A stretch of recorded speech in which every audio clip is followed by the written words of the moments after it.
Good evening everyone, welcome back to our channel. Today we will discuss about chemical properties of glycerol, and in this video I will discuss with you 6 chemical property of glycerol, that is dehydration.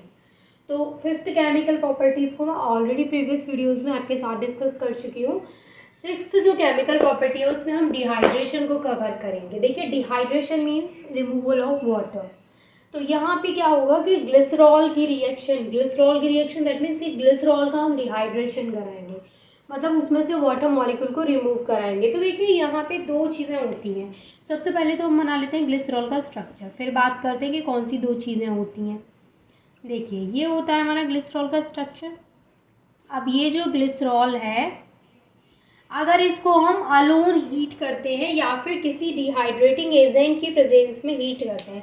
अब dehydrating agent, जैसे कि मैं dehydrating agent की बात करें तो dehydrating agent कौन कौन से हम ले सकते हैं जिनकी प्रेजेंस में हम इसको हीट करते हैं तो ये डिहाइड्रेट हो जाता है। तो किस किस की प्रेजेंस में, जैसे H2SO4 हम यहाँ पे ले सकते हैं।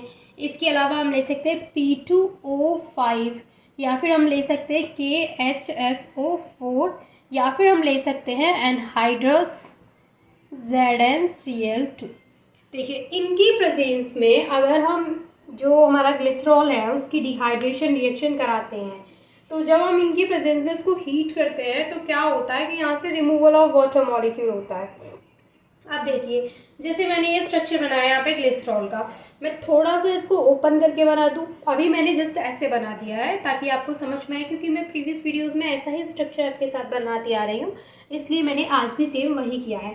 लेकिन अब मैं आपसे बोल रही हूँ कि अब हम इसको थोड़ा सा ओपन करके बनाएंगे। थोड़ा सा ओपन करने का मतलब क्या है कि इस स्ट्रक्चर में कोई मैं हाइड्रोजन आइटम या फिर ऑक्सीजन आइटम को कम ज़्यादा नहीं करूँगी, वो सारी चीज़ें वहीं रहेंगी, लेकिन थोड़ा सा हम इसको ओपन करके बना लेते हैं। तो वो कैसे बनाएंगे, देखिए, जैसे यहाँ पे क्या है H2OH। आप देखिए, जो दो हाइड्रोजन है, एक हाइड्रोजन मैं यहाँ लगा दूँ, एक हाइड्रोजन यहाँ, और OH यहाँ आ गया। सेम चीज़ें हैं, बस थोड़ा सा रीअरेंज कर दिया, ओपन करके बना दिया, ठीक है।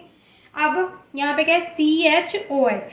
अब हम क्या करेंगे, यहाँ से CHOH, तो OH को हम इधर बना देते हैं और जो हमारा H है उसको इधर बना देते हैं, तो हो गया CHOH, ठीक है। अब ये हमारा CH2OH, इसमें हम क्या करेंगे, सेम वही OH इधर बना देते हैं, एक हाइड्रोजन इधर लगा देते हैं और एक हाइड्रोजन इधर। देखिए और अच्छे से क्लियर होगा, एक हाइड्रोजन इधर लगा देते हैं, समझ में आ गया। और ये क्या है, ग्लिसरॉल। सेम चीज़ें वही हैं, बस थोड़ा सा रीअरेंज कर दिया मैंने, उनको ओपन करके लिख दिया है।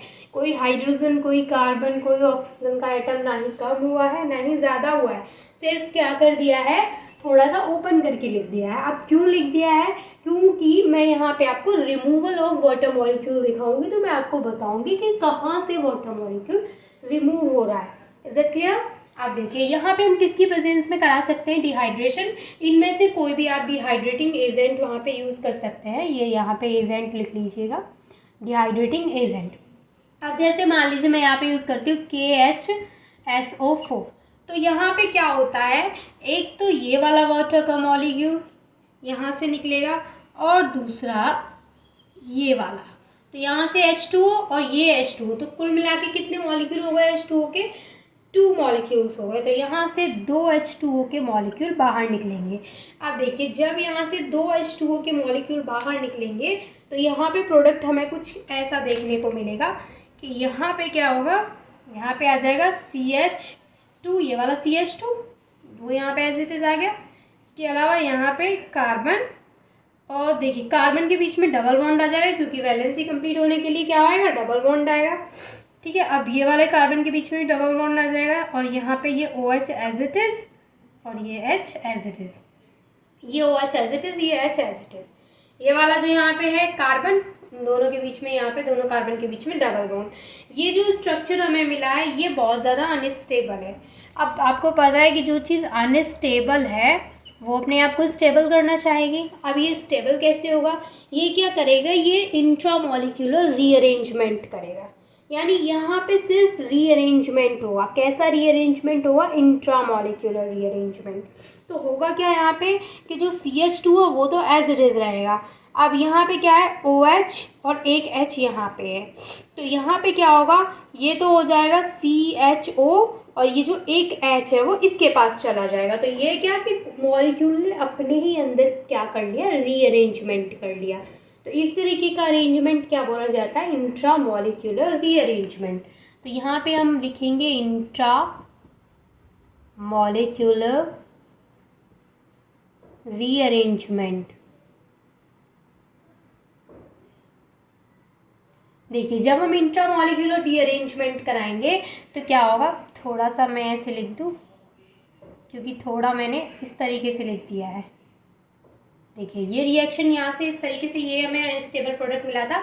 अब जब हम इसका इंट्रामॉलिक्यूलर रीअरेंजमेंट कराएंगे तो क्या होगा, CH2 तो एज इट इज़ रहेगा, यहाँ सिंगल बॉन्ड आ जाएगा, जो कार्बन है उसके पास इस तरीके से हाइड्रोजन, सॉरी सिंगल बॉन्ड क्यों आएगा, अभी भी कार्बन की वैलेंसी यहाँ पे इनकम्प्लीट है तो डबल बॉन्ड ही रहेगा, यहाँ पे सिंगल बॉन्ड आ जाएगा और ये हो जाएगा CHO। तो यहाँ पर ये जो हमें स्ट्रक्चर मिला है क्या हुआ, मैंने आपको बता दिया, ये तो हो गया CHO और एक हाइड्रोजन इसके पास चला गया तो यहाँ पे डबल बॉन्ड और यहाँ पे सिंगल बॉन्ड हो गया। ये जो हमें स्ट्रक्चर मिला है ये किसका स्ट्रक्चर है, ये है एक्रोलीन का स्ट्रक्चर। इसको हम एक्रोलीन बोल सकते हैं या फिर एक्रेल्डिहाइड बोल सकते हैं या फिर एक्राइलिक एल्डिहाइड बोल सकते हैं। इसको 3 नाम से जाना जाता है। कौन कौन से, मैं तीनों यहाँ पे मेंशन कर देती हूँ। एक्रोलीन या फिर और एक्रेल्डिहाइड या फिर एक और नाम से हम इसको बुला सकते हैं, कौन सा, अभी मैंने आपको बताया था एक्राइल, C आएगा पहले इसमें, एक्राइल, एक्राइलिक एल्डिहाइड। समझ में आ गया आपके इसको तीनों नाम। पहला है एक्रोलीन बोल सकते हैं या फिर एक्रेल्डिहाइड बोल सकते हैं, ये ACRA है यहाँ पे। और दूसरा क्या, तीसरा नंबर का जो नाम है वो क्या है, एक्राइलिक एल्डिहाइड।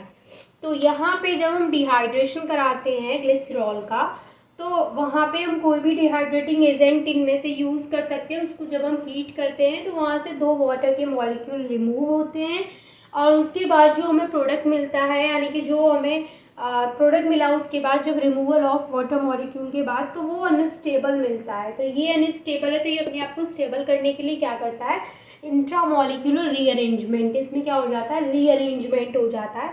और इसके रीअरेंजमेंट के बाद जो हमें प्रोडक्ट मिलता है ये क्या है, स्टेबल है। तो ये क्या मिला है हमें, एक्रोलीन या फिर बोल सकते हैं एक्रेल्डिहाइड या फिर बोल सकते हैं एक्राइलिक एल्डिहाइड।